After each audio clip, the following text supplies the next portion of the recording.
12 দলীয় জোট কর্তৃক আজকের দেশবিরোধী অপতৎপরতা, সাবেক কাউন্সিলরদের পুনর্বাসন এবং নিত্যপূর্ণ প্রয়োজনীয় দ্রব্যমূল্যের দাম কমানোর প্রতিবাদে আজকের এই বিক্ষোভ সমাবেশের সম্মানিত প্রধান অতিথি,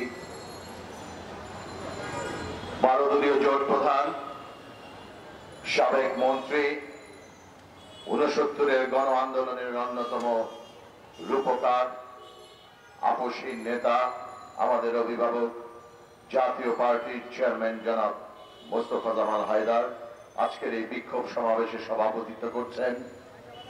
সাবেক ছাত্রনেতা, বাংলাদেশ এলডিপির সুযোগ্য চেয়ারম্যান জনাব শাহাদাত হোসেন সেলিম। উপস্থিত আছেন জমিয়তে উলামা ইসলাম বাংলাদেশের সুযোগ্য মহাসচিব মুফতি গোলাম মহিউদ্দিন ইকরাম, জাতীয় পার্টির মহাসচিব, সাবেক সংসদ সদস্য আহসান হাবিব লিংকন, বাংলাদেশ লেবার পার্টির চেয়ারম্যান জনাব লায়ন মোহাম্মদ ফারুক রহমান, কল্যাণ পার্টির চেয়ারম্যান শামসুদ্দিন পারভেজ, ইসলামী ঐক্য জোটের মহাসচিব মাওলানা আব্দুল করিম, নয়া গণতান্ত্রিক পার্টির সভাপতি এম এ মান্নান, প্রগতিশীল জাতীয়তাবাদী দল পিএনপির চেয়ারম্যান ফিরোজ মোহাম্মদ লিটন সহ 12 দলীয় জোটের নেতৃবৃন্দ, বাংলাদেশ জাতীয় দলের নেতৃবৃন্দ, উপস্থিত সাংবাদিক ভাই ও বোনেরা, আসসালামু আলাইকুম। 5 আগস্ট অধিকার আদায়ের একটি কাঙ্ক্ষিত বিজয় অর্জিত হয়েছে ছাত্র জনতার গণ অভ্যুত্থান মাধ্যমে। এটা কারো একক কৃতিত্ব ছিল না।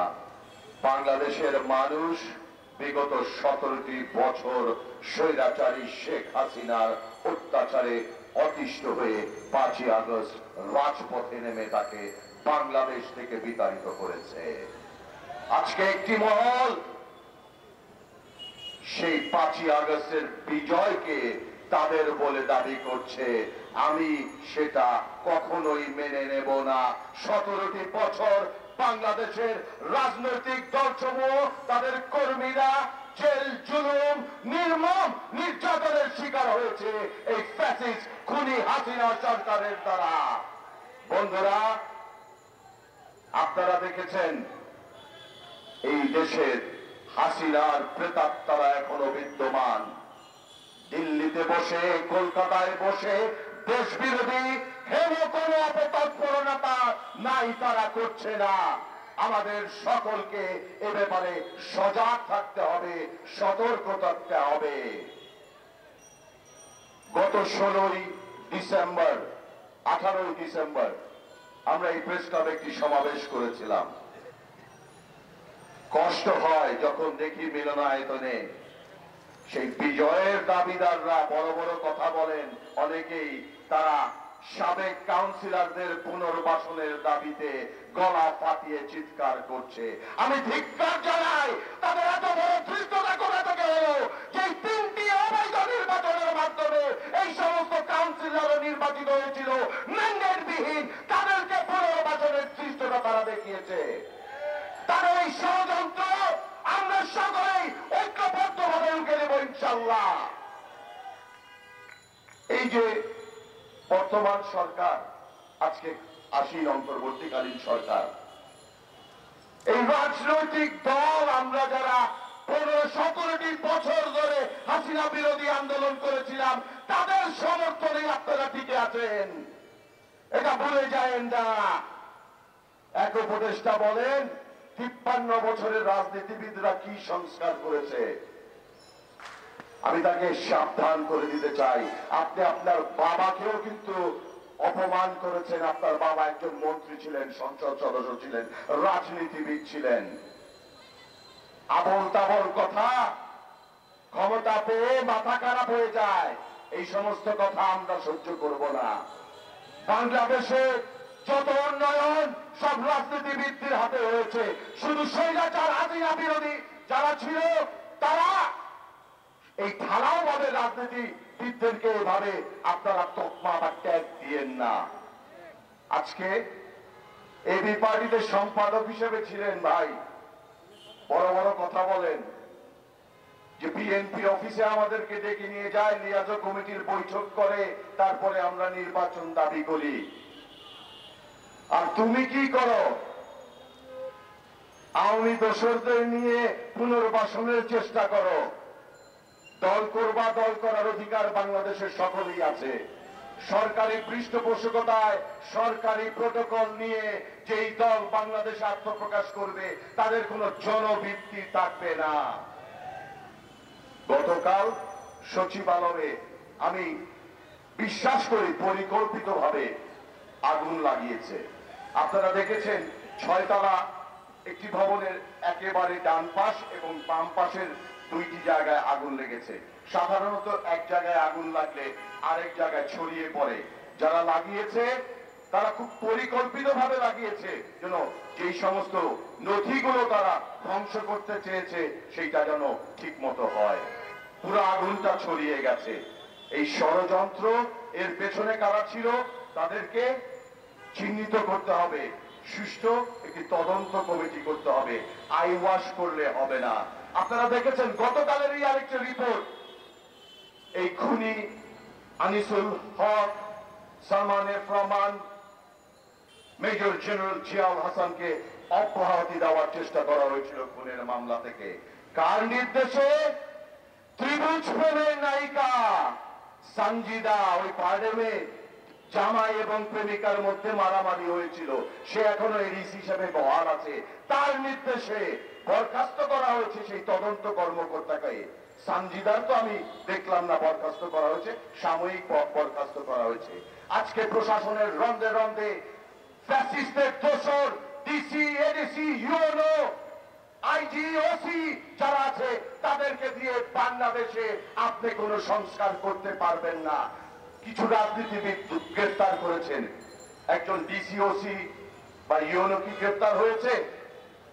তারা এই সরকারের বিগত পতিত সরকারের দোষর হিসাবে তাদের সকল অপকর্ম করতে সহযোগিতা করেছে।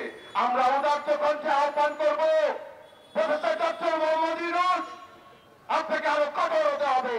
আমরা আপনাকে সমর্থন করতে চাই, কিন্তু আমাদেরকে বাধ্য করবেন না রাজপথে নামতে। ক্ষুধার্ত পেটে ওই সংস্কারের হজমি হজম হবে না। গণতন্ত্রের জন্য, মানুষের অধিকার জন্য সংগ্রাম করেছি। অবিলম্বে জুনের 25 জুনের মধ্যেই বাংলাদেশে নির্বাচন দিতে হবে। জনগণ যদি আমাদের না চায় আমাদের কোনো অসুবিধা নাই। জনগণের ম্যান্ডেট নিয়ে জনগণের আশা আকাঙ্ক্ষা পরিপূর্ণ করার জন্যই আমরা একটি নির্বাচন চাই। সেই নির্বাচনে যারাই জয়ী হয় না কেন আমরা তাদেরকে সাধুবাদ জানাবো। আওয়ামী লীগকে পুনর্বাচনের কোন সুযোগ নেই। ছাত্রলীগকে নিষিদ্ধ করেছেন, শুনেছিলাম আইসিটি অ্যাক্টে একটি ধারা থাকবে বিগত যে নির্বাচনে অনিয়ম হয়েছে এবং তথাকথিত আমি তুমি টামি যে নির্বাচন রয়েছে সেই নির্বাচনের জন্য আওয়ামী লীগকে নিষিদ্ধ করা হবে, কিন্তু সেটি রাখা হয়নি। এই যে ষড়যন্ত্রের ডালপালা, বিভিন্ন জায়গায় আওয়ামী দোষরদের আবারও প্রাইস পোস্টিং দেওয়া হচ্ছে, সেই বিষয়ে আপনাদেরকে সতর্ক থাকতে হবে। আপনারা কি চান আবারও সেই আওয়ামী জাহিয়ানাদের যুগে ফিরে যেতে? আমি শুনতে চাই। সুতরাং জাতীয়তাবাদী শক্তির হাতকে শক্তিশালী করুন, বারোদলীয় জোটের হাতকে শক্তিশালী করুন। জাতীয়তাবাদী শক্তির কর্ণধার আমাদের নেতা জনাব তারেক রহমানের হাতকে শক্তিশালী করুন। আমরা সংস্কারের 31 দফা সংস্কারের মাধ্যমে বাংলাদেশের মানুষের অধিকার তাদের হাতেই ফিরিয়ে দেব।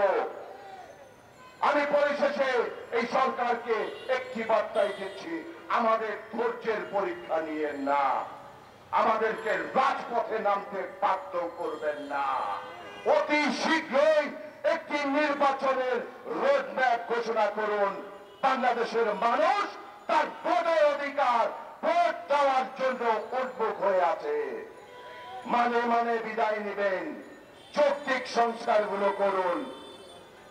আপনাদেরকে এখানে আজীবনের জন্য বসানো হয় নাই। সংস্কার একটি চলমান প্রক্রিয়া। বাংলাদেশের সাথে সাথে সংস্কারগুলো আমরা করব। যখন যেটা প্রয়োজন হবে জনগণের স্বার্থে আমরা সেই সকল সংস্কারগুলো করব। সংস্কার করে নির্বাচনকে সংস্কারের বিপরীতে হাজির করবেন না। আপনাদের এই আজকে টিকে থাকার ভিত আমরা যদি আপনাদের বিরুদ্ধে রাজপথে নামি, আপনাদেরও মনস্তব কিন্তু কাঁপবে, ভেঙে চুরে খান খান হয়ে যাবে। পরিশেষে আমি সকল জাতীয়তাবাদী শক্তি যারা আমরা এই ফ্যাসিস্ট বিরোধী আন্দোলনে ছিলাম, আমি তাদেরকে উদাত্ত বাহবে আহ্বান করব, কোনো পাতানো ফাঁদে পা দেওয়া যাবে না। অনেক ষড়যন্ত্র হচ্ছে, অনেক হালুয়া রুটির লোক সামনে আপনাদেরকে দেখানো হবে, নতুন দল গঠনের পায়তারা চলছে, সেই বিষয়গুলো মাথায় রাখতে হবে। ঈমান, সততা এবং ন্যায়ের সাথে আমরা বাংলাদেশের জনগণের অধিকার আদায় করব ইনশাআল্লাহ। আমার বক্তব্য শেষ করছি। খোদা হাফেজ। বাংলাদেশ জিন্দাবাদ। বাংলাদেশ জাতীয় দল জিন্দাবাদ। 12 দলীয় ঐক্যজোট জিন্দাবাদ।